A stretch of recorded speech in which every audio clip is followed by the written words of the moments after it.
have you ever wondered kung paano nga ba natin may edit ang ating PDF file using Canva? Kailangan din uli natin mag-login through our Canva account. And then on our homepage, we need to click this cloud, start from a file. After clicking this one, there's a pop-up.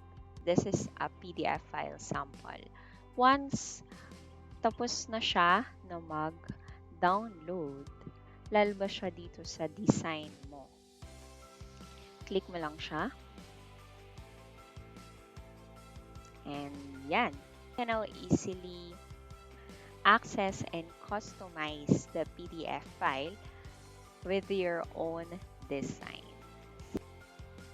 If you want to save again the edited PDF file, we just need to click the share and then download. Since PDF file siya, click natin yung PDF standard and then download.